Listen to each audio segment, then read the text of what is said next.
Welcome back to the Midnight Vessel. Tonight, the cabin is warm and the lanterns are low, and somewhere beside you in the amber light, a small creature has decided entirely on its own terms that this is where it wants to be. Not because it was placed here, not because it had no choice. Cats always have a choice, and anyone who has lived with one knows this in their bones.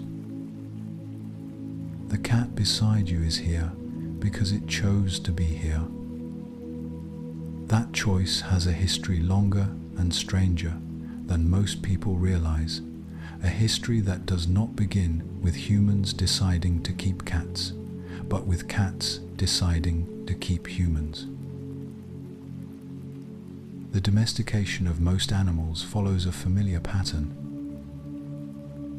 Humans identified a wild species with useful qualities: strength, speed, wool, milk, the ability to pull a plow, and over generations of selective breeding, shaped that species into something more manageable, more docile, more dependent.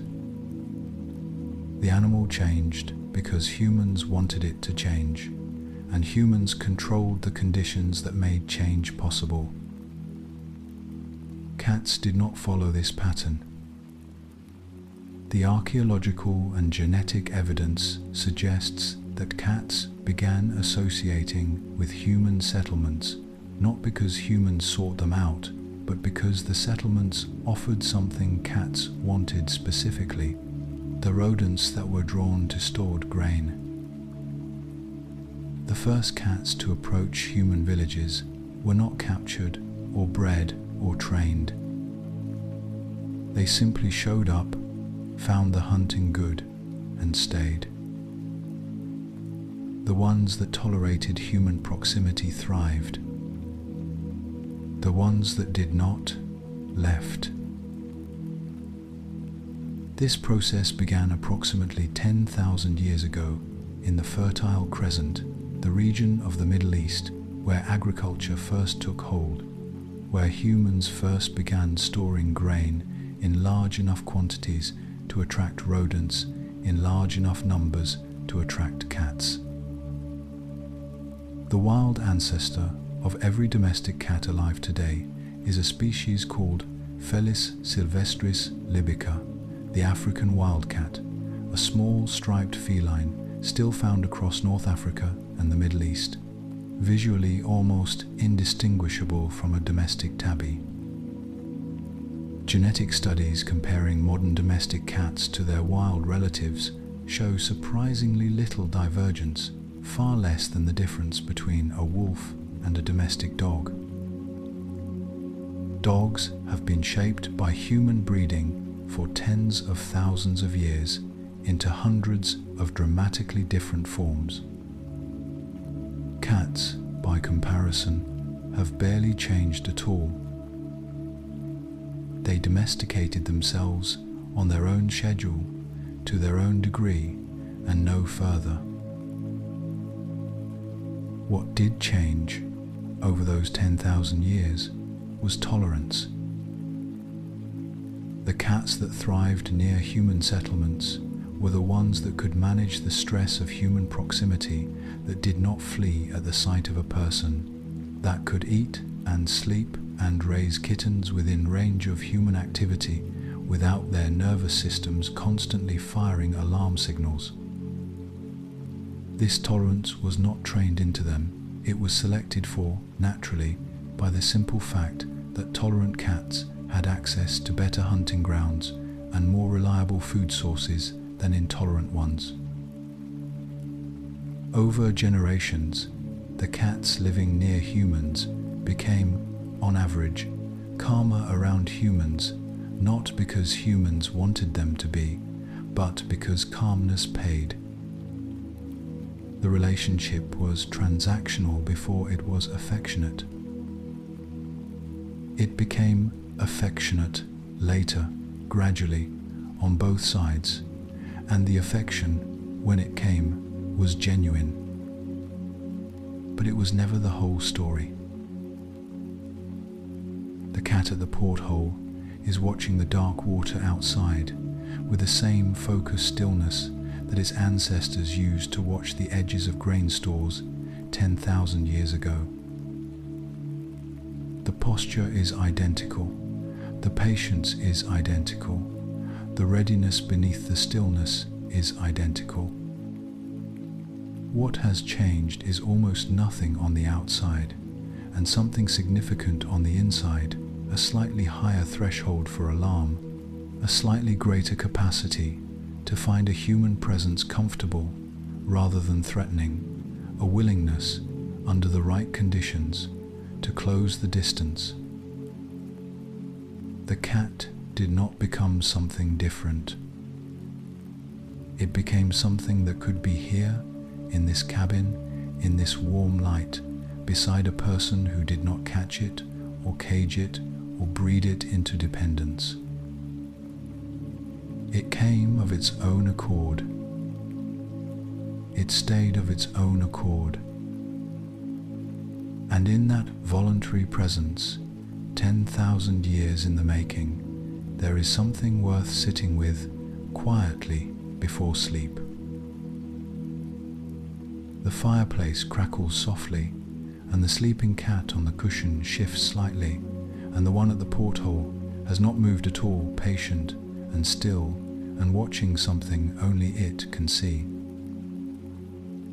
In the next passage, we look more closely at what is inside that stillness, at the body the house cat carries, unchanged by domestication, wired for a world of hunting and darkness and extraordinary physical precision. The cat on the cushion is asleep, but not in the way you are asleep.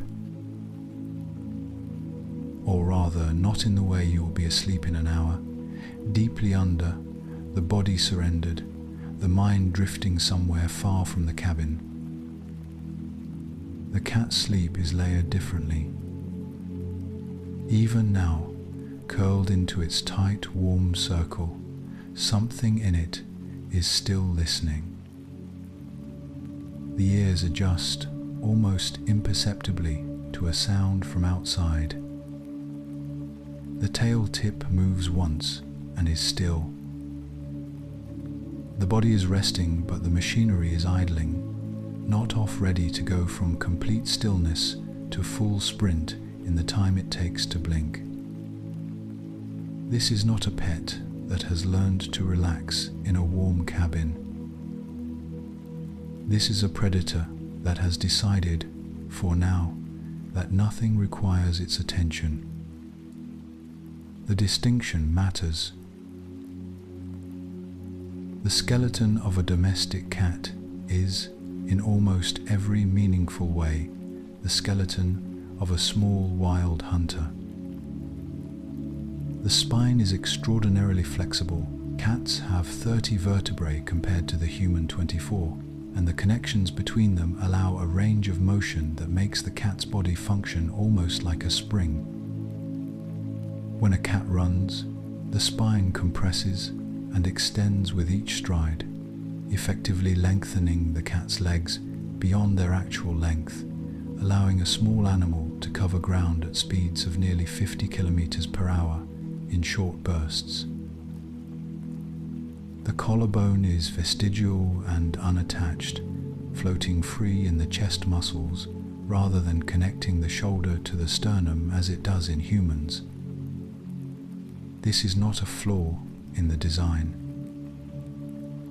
It is a feature allowing the front legs to rotate freely, letting the cat fit through any opening its head can pass through, and absorbing the shock of landing from height without transmitting force to the spine. The righting reflex, the ability of a cat to correct its orientation during a fall and land feet first, is one of the most studied and most remarkable physical abilities in the animal kingdom. It operates through the vestibular system in the inner ear, which detects the cat's orientation relative to the ground and sends signals to the body faster than conscious thought. The process begins within milliseconds of a fall.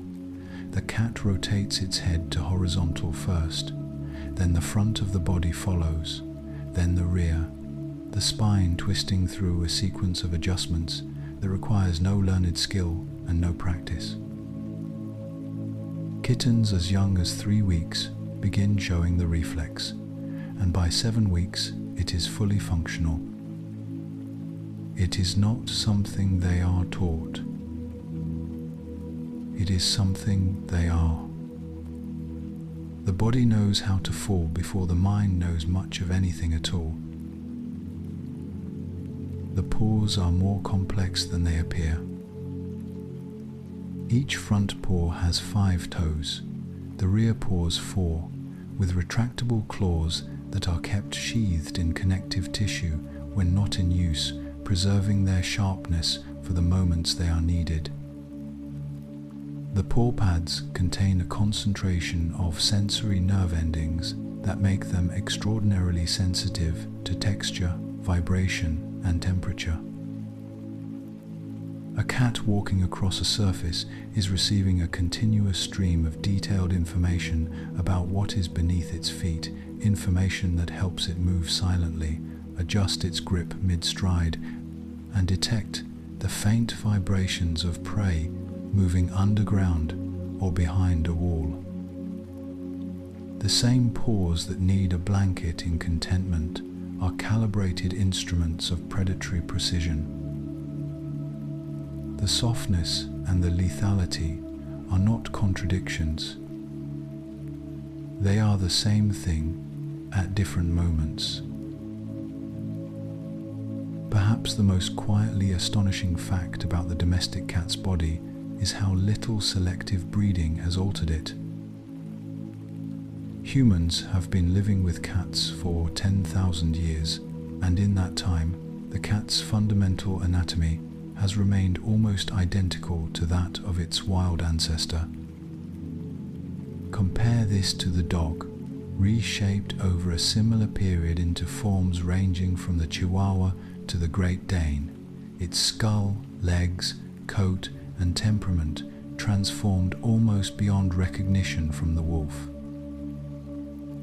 The cat resisted this, not through stubbornness, exactly through independence. Cats were never bred for work in the way dogs were. They were never asked to herd or pull or guard or retrieve. They were asked, informally and without enforcement, to hunt rodents, which they were already doing perfectly. There was nothing to improve. The body that arrived 10,000 years ago was already exactly what was needed, and so it stayed. The sleeping cat on the cushion has a heart beating at roughly twice the speed of a human heart, a body temperature a degree higher than yours, muscles that can generate explosive acceleration in a fraction of a second, and a skeleton that has not changed in any significant way since before the first human city existed. It is wearing 10,000 years of domestication lightly, like a coat it could take off if it chose. In the next passage, we look at what that body perceives the world as the cat experiences it, which is not the world you experience, and which is stranger and richer and darker than the warm cabin might suggest. The cabin is quiet, or at least it is quiet to you.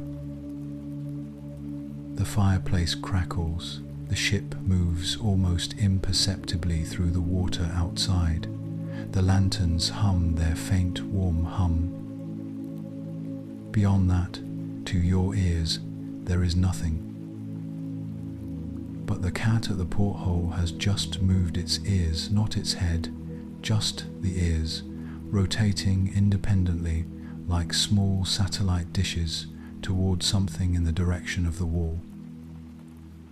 It heard something you did not hear, in a frequency you cannot access, at a distance that would have given you nothing but silence. It is sitting in the same room as you, in the same moment, and it is perceiving a completely different world. A cat's hearing range extends from roughly 48 Hz at the low end to nearly 85,000 Hz at the high end. The human range, by comparison, tops out at around 20,000 Hz. This is not a small difference. It means cats can hear sounds at more than 4 times the upper frequency limit of human hearing, well into the ultrasonic range. The reason is evolutionary and precise. Mice and other small rodents communicate in ultrasonic frequencies, and their movements, the rustle of fur, the scratch of claws on a surface, produce sounds in exactly the range that cat hearing is tuned to detect. The cat's ear is not a general-purpose sound receiver. It is a specialized instrument calibrated over millions of years to hear exactly the sounds that matter most. Each ear can rotate up to 180 degrees independently, allowing the cat to triangulate the precise location of a sound source without moving its head. The ears are doing mathematics. The cat is simply sitting still. Vision in cats is built for a different set of priorities than human vision. The cat's eye has a much larger cornea and pupil relative to its size, allowing it to gather significantly more light than the human eye, an advantage in the low light conditions of dawn and dusk, when the small prey animals cats evolved to hunt are most active. Behind the retina, cats have a layer of reflective cells called the tapetum lucidum, the structure responsible for the eyeshine visible when a cat's eyes catch a light source in the dark. This layer reflects light back through the retina a second time, effectively doubling the eye's sensitivity in dim conditions. A cat can see clearly in light levels 6 times lower than the minimum required for human vision. In the near dark of this cabin, with only the firelight and the lanterns, the cat sees almost everything. You are the one operating in reduced visibility. What cats sacrifice for this low light sensitivity is color resolution.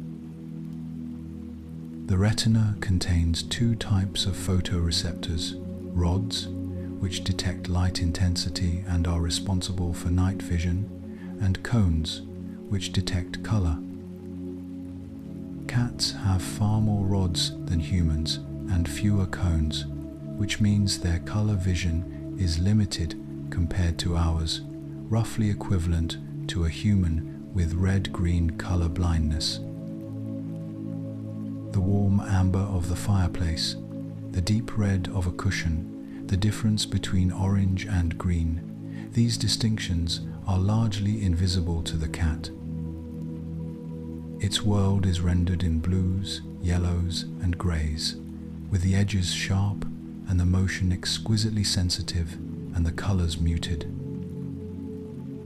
It is not a lesser version of human vision. It is a different instrument, optimized for different purposes, reading the same room as a completely different document. Smell is the sense humans most consistently underestimate in cats. The cat's nose contains roughly 200 million odor receptors compared to the human 5 million. Cats also possess a second olfactory organ called the vomeronasal organ, or Jacobson's organ, located in the roof of the mouth, accessed when a cat opens its mouth slightly and draws air across it in the distinctive grimacing expression called the phlegm response. This organ is dedicated primarily to detecting pheromones, chemical signals, carrying information about other animals, their identity, their reproductive state, their emotional condition, their recent movements. When a cat rubs its face against a surface or against you, it is not only leaving its own scent. It is reading what was there before, building a chemical map of its environment that persists long after the visual scene has changed. The cabin, to the cat, is not just what it looks like. It is an archive of everything that has ever been here, layered in a language only it can read. The cat at the porthole has turned away from the window now and is looking at something in the middle of the room, something invisible to you, in air that appears empty, with an expression of calm and absolute attention. It is not seeing a ghost. It is almost certainly hearing or smelling something entirely real that your senses cannot reach. In the next passage, we look at how cats communicate not with each other exactly, but with us in a language they developed specifically for this strange cross-species relationship, one that did not exist until they decided to stay. The sleeping cat makes a small sound, not quite a meow, not quite a chirp, something softer and briefer than either, gone almost before it registered. It does not wake.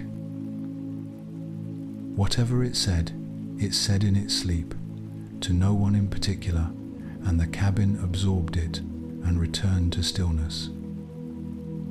Cats make a remarkable range of sounds. Researchers have catalogued somewhere between 60 and 100 distinct vocalizations, and almost none of them are used between cats. Adult cats living together in the wild communicate primarily through scent and body language. They do not meow at each other. The meow, in all its variations, the short greeting, the drawn-out demand, the quiet cheer-up of acknowledgement, is a vocalization that domestic cats developed almost exclusively for communicating with humans. It is a language that did not exist before we did.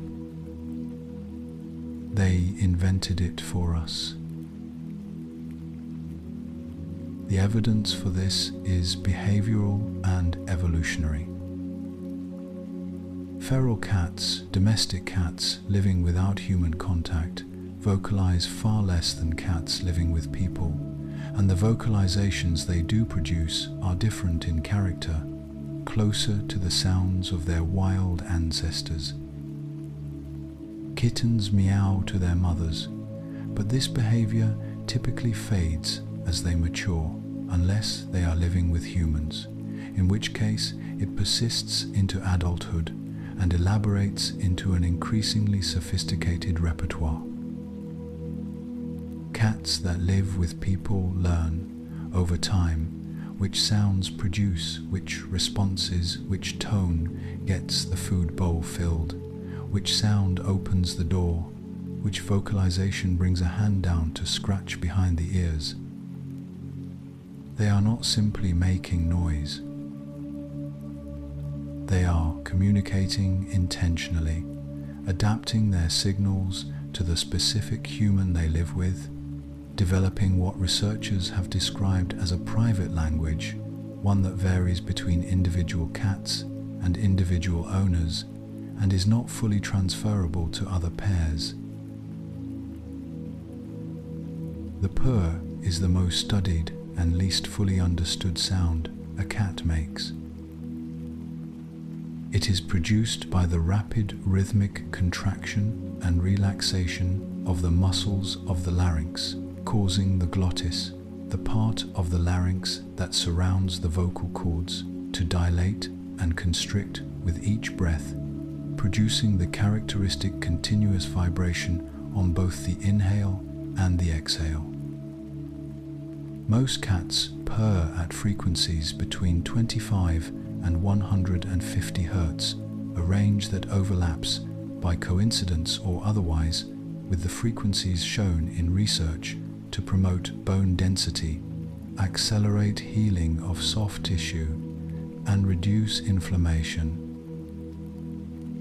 There is a hypothesis, not fully proven but seriously studied, that purring evolved partly as a self-soothing mechanism, a way for cats to maintain bone and muscle condition during the long periods of inactivity their hunting lifestyle requires. A cat is not only comforting you when it purrs, it may be treating itself. The two things are happening at the same time, in the same sound. Cats do not purr only when content. They purr when stressed, when injured, when giving birth, when dying. The purr is not a simple signal of happiness. It is something more complex, a self-regulatory behavior that cats deploy in states of high arousal in either direction, pleasant or painful. This complexity is part of why the purr is difficult to interpret. Without context, the sound itself does not tell you the state of the animal producing it. What tells you is everything else: the posture, the position of the ears, the tension or relaxation of the body, the state of the eyes. The cat's body is always speaking in a language that runs beneath and alongside the vocalizations, continuous and precise and almost entirely non-verbal. The slow blink is perhaps the most intimate thing a cat can offer. In the cat's body language, a direct, unblinking stare is a threat display, the precursor to aggression, a signal that the cat is tense and ready. To close the eyes, even briefly, in the presence of another creature, is to signal the opposite, that you are relaxed enough to lower your guard, that you trust the other creature not to take advantage of the moment of blindness. When a cat slow blinks at you across a room, it is making a deliberate choice to be vulnerable in your presence. Research has confirmed that humans who slow blink back at cats are more likely to be approached by those cats afterward, that the signal is recognized and reciprocated, that this simple exchange of half-closed eyes constitutes a genuine communicative act across the species boundary. You can have a conversation with a cat using only your eyelids. Most people do it without knowing that is what they are doing.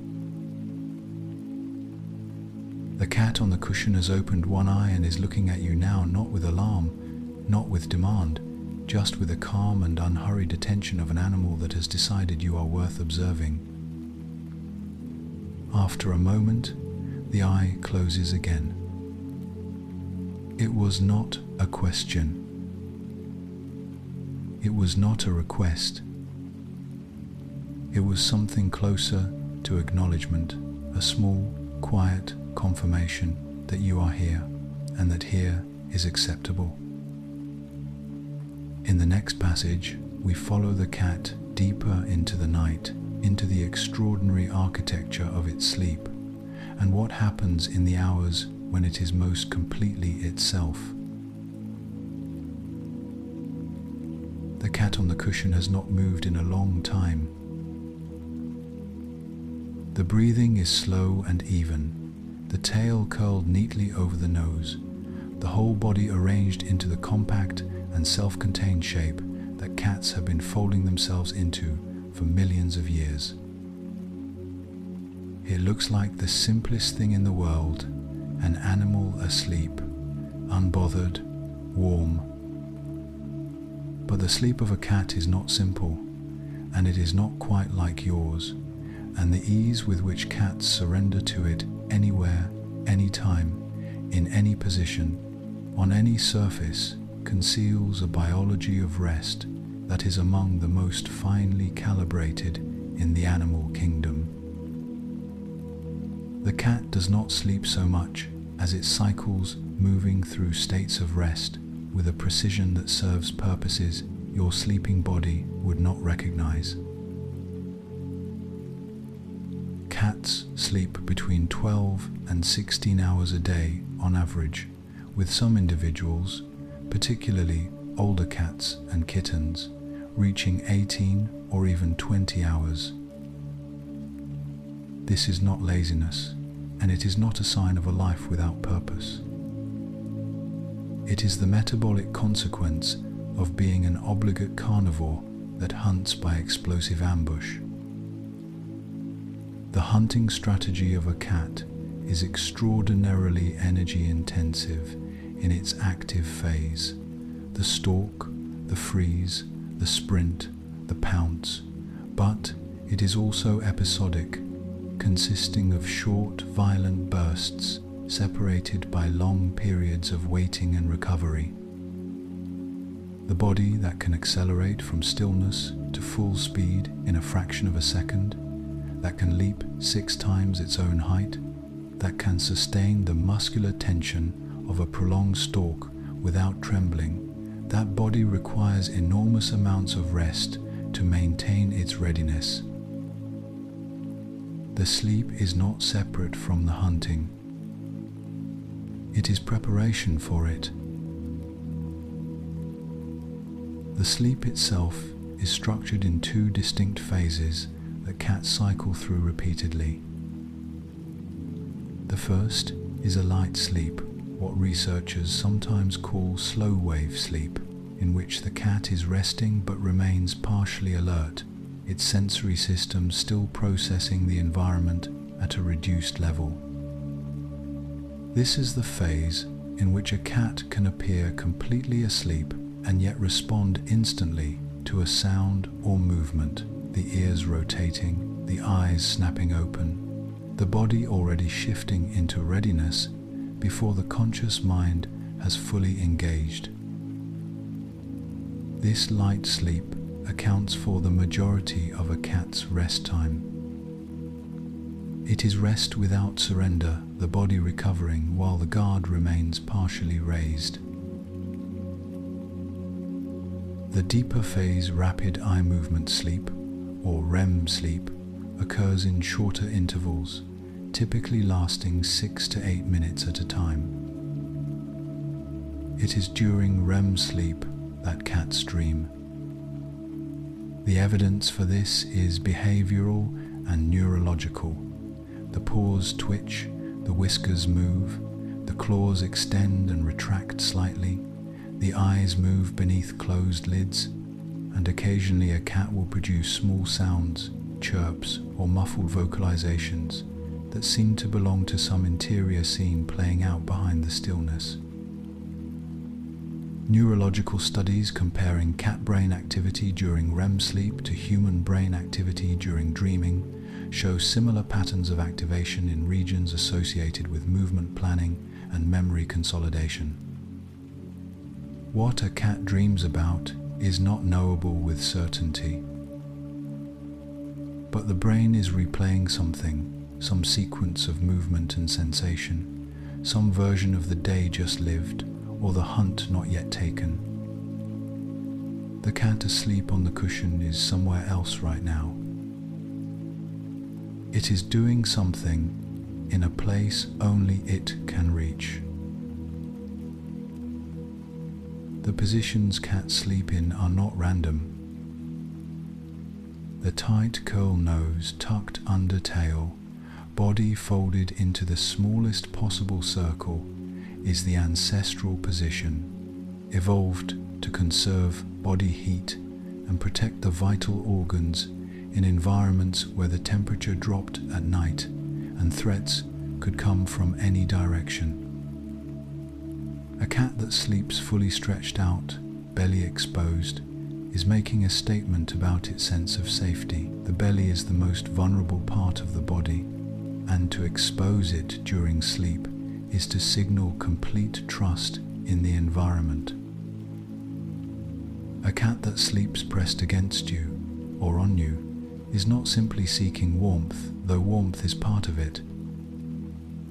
It is choosing from all the available surfaces in the room the one that it has assessed as safest. You are the safest thing in the cabin. The cat has done the calculation and arrived at you.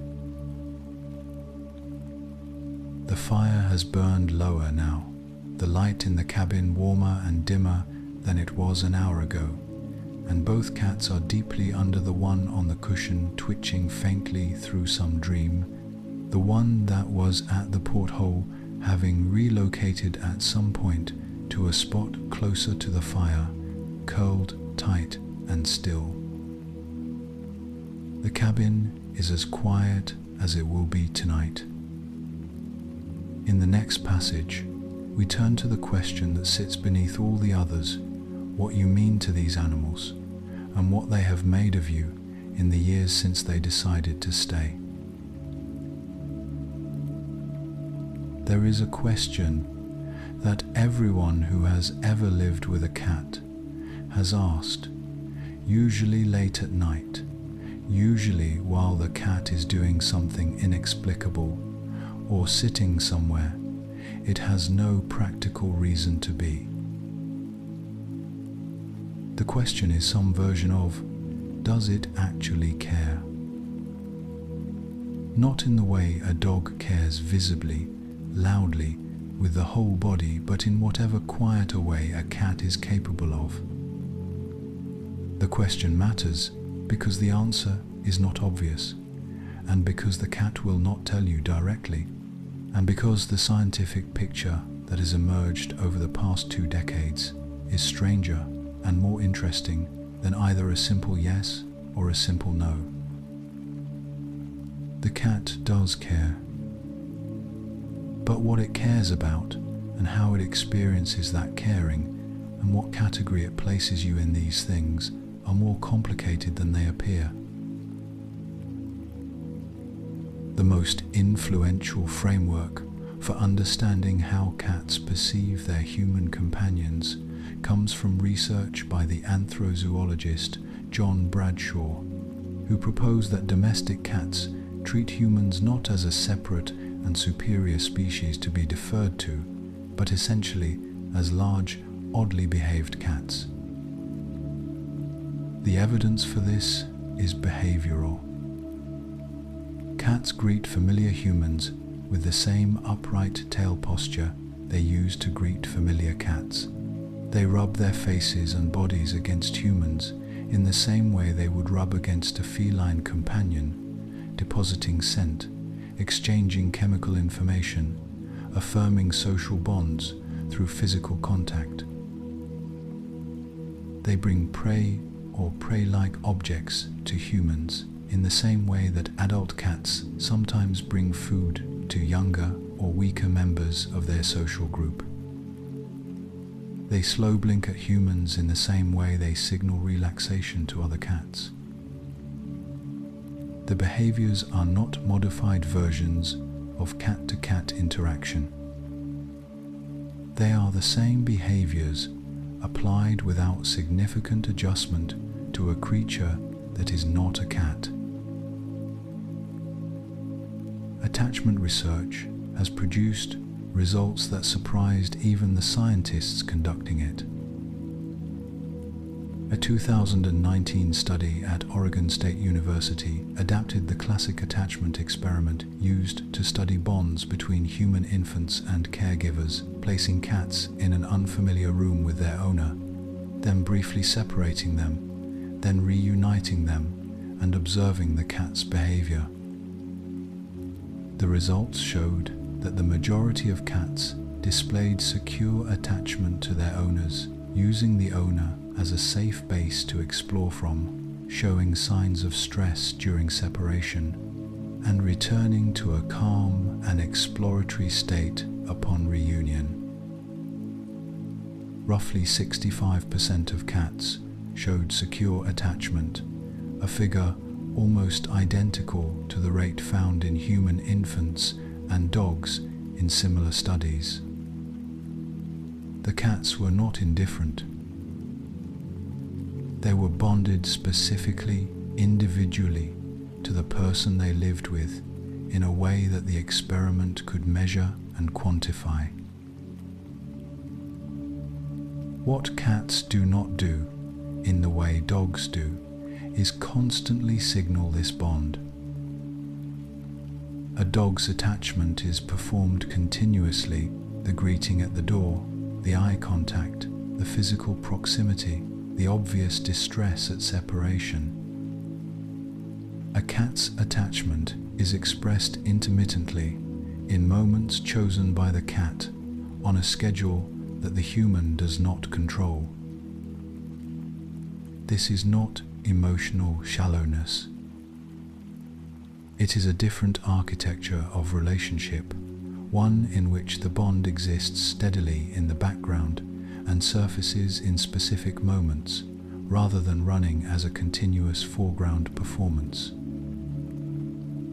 The cat that ignores you for hours and then appears suddenly to sit precisely on your chest is not being inconsistent. It is expressing something real in the way it knows how to express it at the moment it chose. The choosing is the point. It always comes back to the choosing. There is one more thing the research has found, quieter than the rest and harder to quantify. Cats recognize their owner's voice, specifically distinguishing it from the voices of strangers in ways that alter their behavior even when they choose not to visibly respond. They recognize their owner's scent and show measurable physiological changes, reduced stress hormones in its presence. They monitor their owner's emotional state and adjust their own behavior accordingly, approaching more during times of distress, staying closer, initiating more contact. They are paying attention even when they appear not to be. They know you in a way that is specific to you, not to humans in general, not to whoever fills the food bowl, but to the particular person whose voice and scent and emotional weather they have been quietly cataloguing since the day they arrived. The cat that is asleep on the cushion across the cabin knows you are here. It has always known. The fire has burned to a low, warm glow, and the cabin is very still, and the cat nearest to you has shifted in its sleep to face in your direction, not touching, not demanding anything, simply oriented toward you in the dark, the way a compass needle orients toward north. It did not decide to do this. The body did it on its own, following some quiet gravity that 10,000 years of living alongside people has written into it. In the final passage, we sit with what all of this means, the strange and voluntary companionship between two species that had no particular reason to find each other and somehow did. The cabin has grown quieter as the night has deepened. The fire is low, the lanterns steady, the dark water outside the porthole moving in its slow and ancient way beneath a sky full of stars that the cats can see better than you can. Everything in this room that is warm and still and breathing has arrived here through an improbable chain of events, the right conditions, the right choices, the long accumulation of small decisions made over thousands of years by creatures that were simply following what worked. The cats did not set out to find you. You did not set out to find them. And yet here you all are, in the same warm room, at the end of the same day, moving toward the same sleep. That convergence is worth pausing on just for a moment before the night takes over completely. 10,000 years is a long time in one sense and almost nothing in another.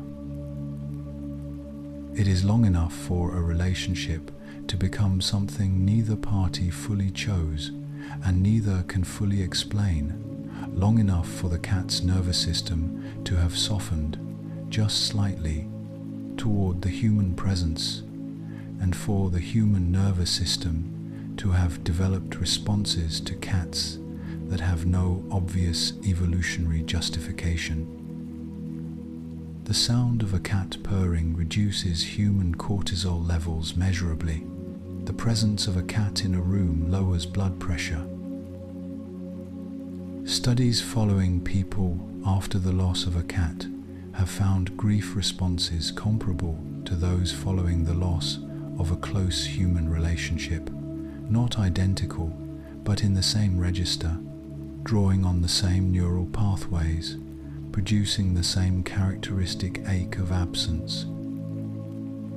The body does not distinguish cleanly between the kinds of bond it forms. It simply registers attachment and registers its loss and responds accordingly. The cat got inside the human nervous system somewhere in those 10,000 years. It is difficult to say exactly when. What is remarkable, sitting with it quietly, is how little was required. No training, in the formal sense, no commands learned, no behaviors shaped by reward into something the animal would not otherwise produce.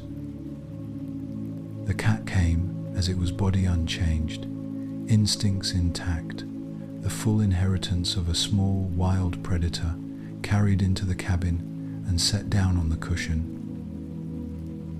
What it offered was not obedience but presence, voluntary, intermittent, on its own terms, given and withdrawn according to a schedule you do not control and cannot fully predict.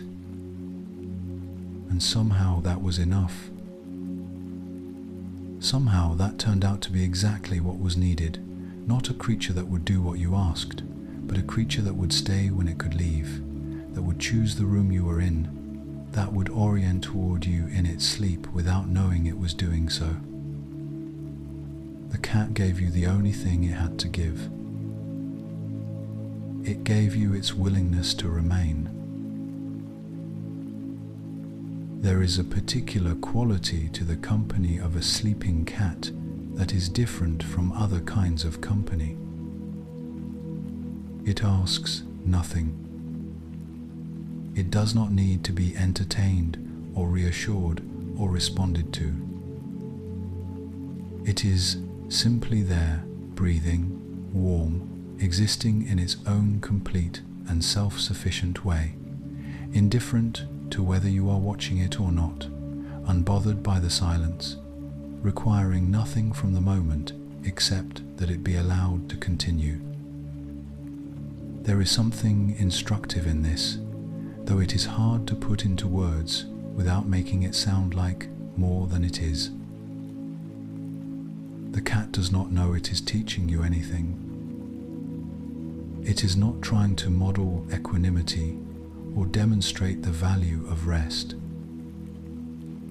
It is simply being what it is, completely and without apology, in the way that only animals and very young children manage without effort. The lesson, if there is one, is accidental. The cat is just asleep. Outside the porthole, the stars are doing what they have always done, burning through their long, slow lives, fusing hydrogen into helium in their cores, indifferent to the small, warm cabin moving beneath them. The cat that was watching them earlier has long since lost interest, has folded itself into its ancient sleeping shape and gone somewhere interior and unreachable.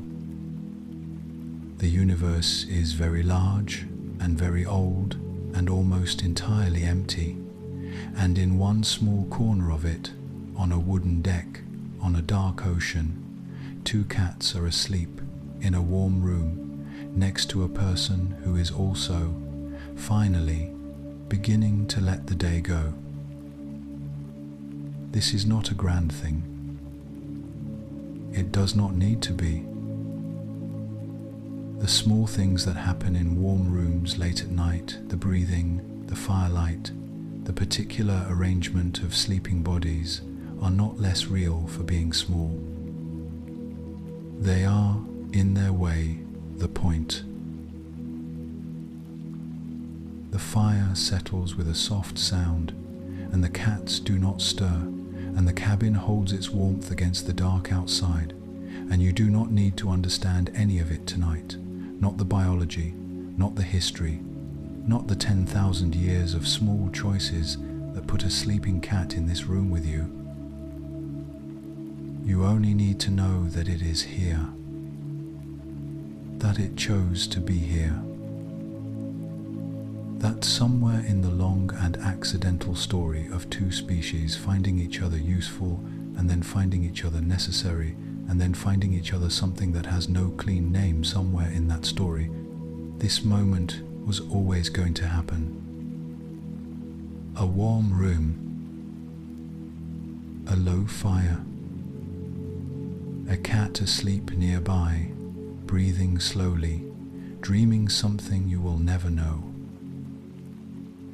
And you, at last, ready to do the same. Rest now. The cabin is warm. The cats are here.